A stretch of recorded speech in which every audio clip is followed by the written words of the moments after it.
Varin Thorne had seen enough magical anomalies in his 36 years to know when something was genuinely wrong versus when nobles were simply overreacting to a minor arcane hiccup. The tremor that had just passed through the etherweave, the invisible network of magical energy that permeated their world, was decidedly not a hiccup. "Court Mage Thorne, you look like you've seen a ghost," said Chancellor Elwyn, her gold-threaded robes swishing as she approached. "Or perhaps something worse." Varin steadied himself against a marble column, the ornate carvings of ancient battles cool beneath his palm. "The wards at Skirich Pass have been breached. Something is coming through." The Chancellor's carefully maintained political smile vanished. "The old gateway? But that's been dormant for centuries." "Not anymore." Varin straightened his rumpled attire, functional gray robes with too many pockets and suspicious stains from alchemical experiments. No matter how many years he'd been the palace's magical advisor, he never quite looked the part. "I need to go there. Now. You know the king will want his personal guard to accompany." "With all due respect," Chancellor Varin interrupted, already gathering his essentials into a worn leather satchel. "Send soldiers if you must, but they'll only slow me down. Whatever has activated the gate won't wait for a proper royal procession." The Chancellor's eyes narrowed. "Very well. But take Lysara with you." Varin groaned. "Your apprentice? The one who nearly collapsed the West Tower last month trying to enhance her scrying mirror. She's grown quite adept since then. Besides," the Chancellor's voice dropped to a whisper, "she carries the old blood. If what's coming through is what we've feared all these years, you'll need her." Varin wanted to argue but knew better. The old blood, descendants of those who had originally sealed the gateway, was rare now, diluted across generations. If Lysara indeed had it, she might prove useful despite her annoying habit of correcting his pronunciation of ancient incantations. 3 hours and one very uncomfortable sky carriage ride later, Varin and Lysara stood at the base of Skirich Pass. The mountains loomed above them, jagged teeth against a darkening sky laced with unnatural crimson streaks. "It doesn't look like any breakthrough I've studied," Lysara said, her dark eyes reflecting the strange light as she gazed upward. Her brown skin seemed to glow with an inner light, the first sign Varin had seen that perhaps the Chancellor wasn't exaggerating about her heritage. "That's because most breakthroughs are theoretical," Varin replied, shouldering his pack. "The gateway was sealed during the Age of Twilight. No one alive has seen it active. Except maybe you," Lysara quipped with a smirk. "Weren't you around for the Age of Twilight, Master Thorne?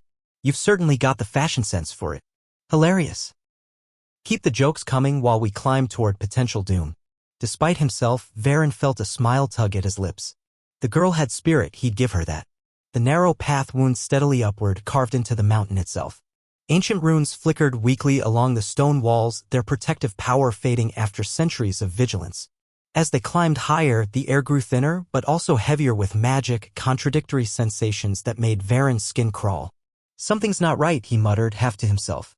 "The texts speak of a guardian beast that would awaken if the seal weakened, but there's no sign of any creature." Lysara stopped suddenly, placing her palm against a seemingly ordinary section of rock. "There's a dissonance in the flow patterns. The gateway isn't just opening, it's being deliberately unlocked. From our side."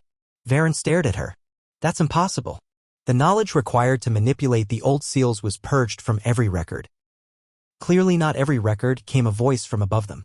Varin whirled, summoning a protective shimmer around himself and Lysara in one fluid motion.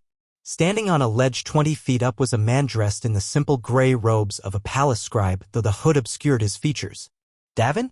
Varin called out, recognizing the voice of the royal archivist. "What are you doing here?"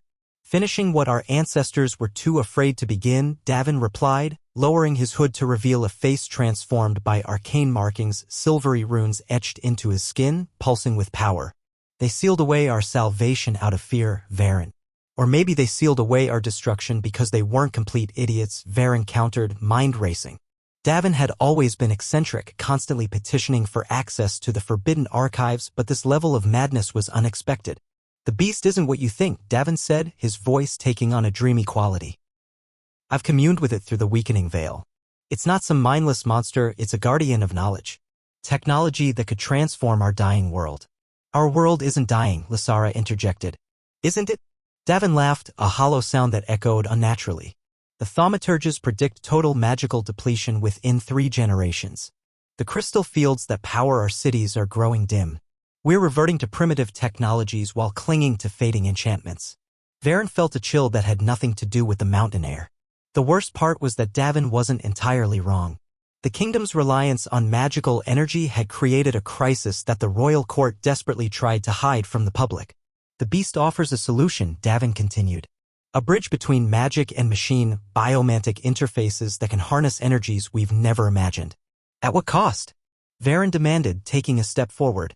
Nothing comes without a price, Davin. Especially not from beyond the ancient gates. The archivist's face contorted with sudden anger. Always the cautious one, Varin. Always the voice of restraint while our world crumbles. He raised his hands, now glowing with stolen power. I won't let you interfere. The final seal breaks tonight.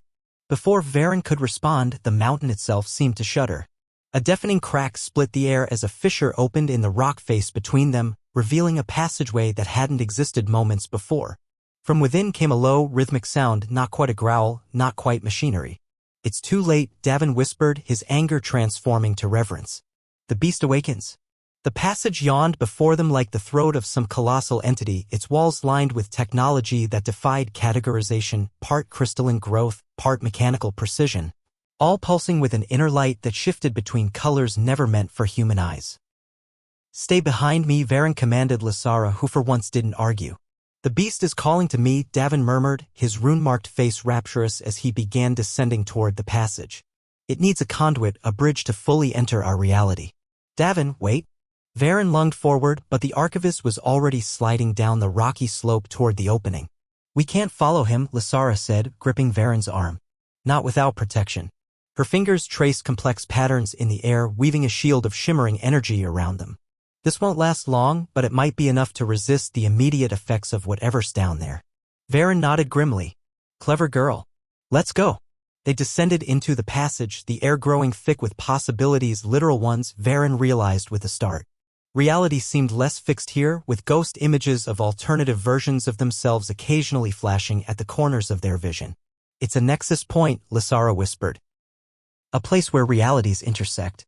The passage widened into a vast chamber that couldn't possibly fit within the mountain. Its ceiling arched impossibly high, disappearing into darkness. At its center stood what Varin first took to be an enormous sculpture, a twisting, impossible shape of metal, crystal, and something like flesh that constantly rearranged itself, never settling on a single form. And before it knelt Davin, arms outstretched. Is that the beast? Lysara asked, voice barely audible. I don't think so, Varin replied slowly. I think it's the gate.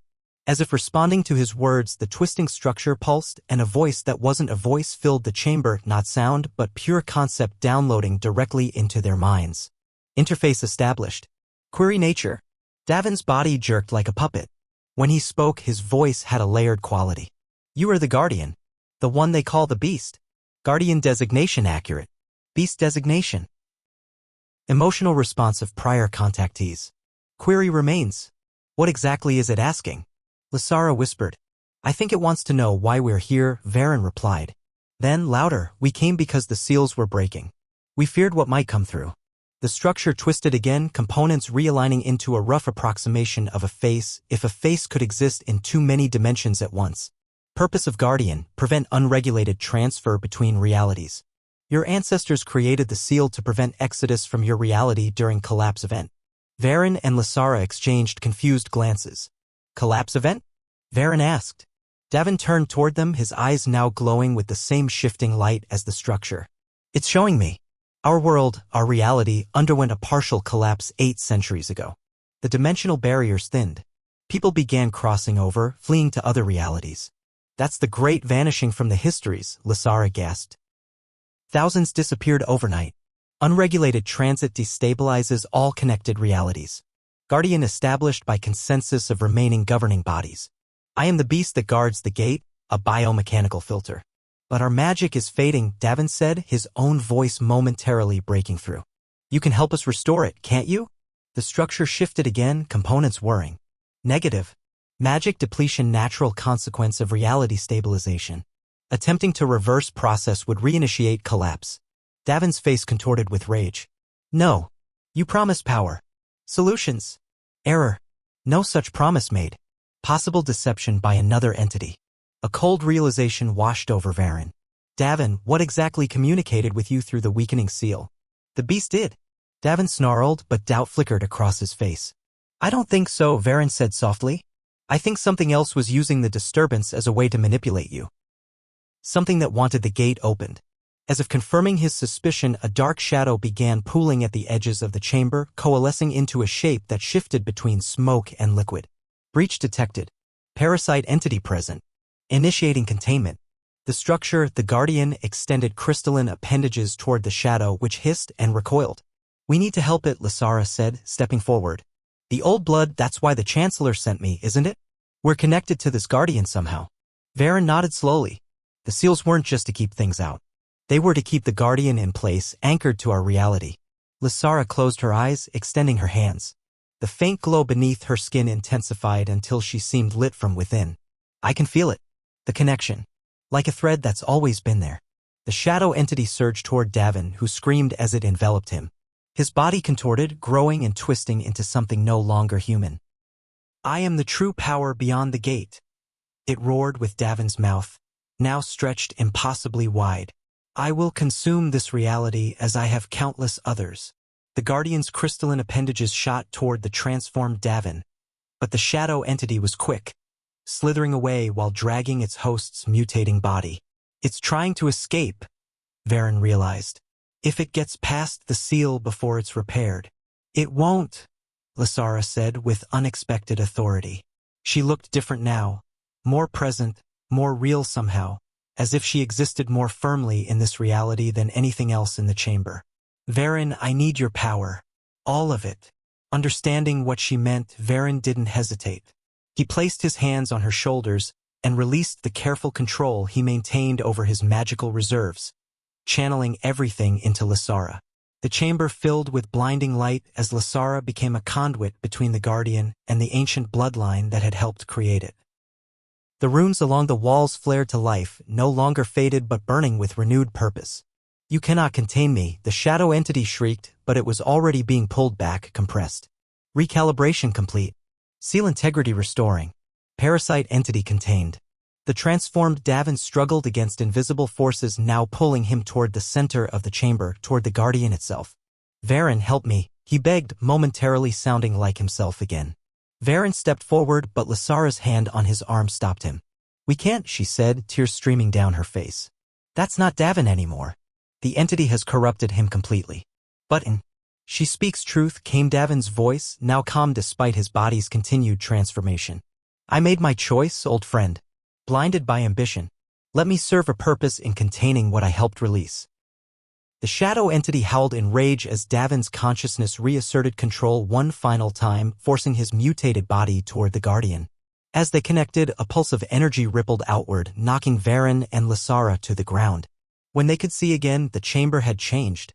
The Guardian now incorporated elements of Davin's form, his face visible in one of its rotating components, peaceful now, almost serene. Sacrifice accepted. Seal restructured. New Guardian protocol established. What happens now? Varin asked, helping Lysara to her feet. Gate remains. Guardian remains. Balance maintained. Lysara studied the new configuration thoughtfully. Our magic will continue to fade, won't it? As our reality stabilizes? Affirmative. Adaptation required. Evolution necessary. Then we need to prepare our people, Varin said. Not for a return of magic, but for a future beyond it. Technology, science, new ways of thriving. As they turned to leave, the Guardian's voice that wasn't a voice touched their minds one last time. Caution, other gates exist. Other beasts guard them. Not all remain. Uncorrupted. Varin and Lysara exchanged grim looks. One crisis averted, but others potentially waiting. As they began the long climb back to the surface, Varin couldn't help but wonder what other forgotten seals might be weakening across their world and what ancient guardians, what beasts might be stirring within them. Whether they would be protectors or threats remained to be seen.